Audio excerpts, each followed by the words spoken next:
najiskah tulang dan bulu bangkai?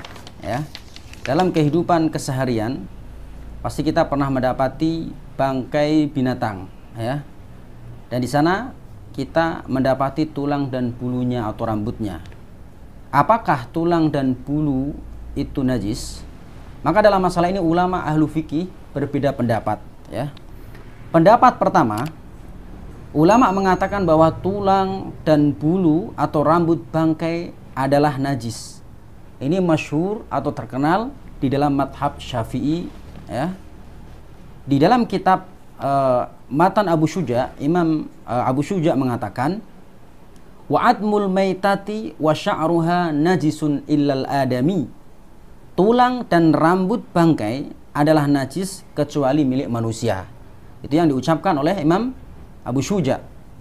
Dan beliau berdalil dengan firman Allah Subhanahu wa taala, hurrimat alaikumul maitatu waddamu. Diharamkan bagimu memakan bangkai, ya, dan darah. Quran surat Al-Maidah ayat 3. Dikatakan oleh beliau, diharamkannya sesuatu yang asalnya tidak haram dan tidak membahayakan jika dikonsumsi, berarti sesuatu ini najis, ya. Jadi kalau sesuatu itu yang asalnya ketika dimakan tidak haram dan tidak membahayakan, maka diharamkannya disebabkan najis, ya. Tulang dan bulu termasuk bagian binatang sehingga ketika menjadi bangkai maka tulang dan bulunya ikut najis. Ini pendapat yang masyhur di madhab Syafi'i. Lalu pendapat yang kedua, tulang dan bulu bangkai adalah tidak najis. Dan ini masyhur di kalangan madhab Hambali. Sebagaimana yang dinyatakan oleh Syekh Abdul Adim bin Badawi Al-Khalafi rahimahullah ta'ala di dalam kitabnya Al-Wajiz.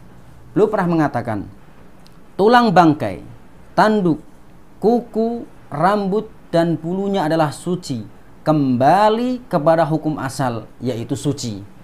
Bahkan beliau mengatakan bahwa kesucian, ya, tulang, bulu, ya, tanduk, ya, ini merujuk kepada riwayat Imam Al-Bukhari secara mu'alaq dalam kitab Fathul Bari Syarah Sahih Al-Bukhari jilid 1 halaman 342, di mana beliau mengatakan, Imam Az-Zuhri berkata tentang tulang bangkai, misalnya bangkai gajah dan semisalnya.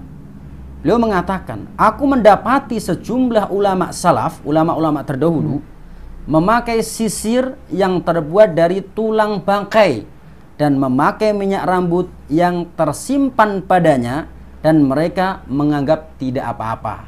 Jadi di masa ulama salafus soleh biasa, ya, digunakan untuk sisir, ya, yaitu tulang dan bangkai tersebut, bahkan memakai minyak rambut yang tersimpan padanya, ya, dan ini tidak mengapa, tidak najis. Kemudian juga Imam Ahmad rahimahullah ta'ala menegaskan, tidak mengapa memanfaatkan bulu bangkai. Wallahu a'lam. Ini dua pendapat tentang apakah tulang dan bulu atau rambut bangkai itu najis, ya.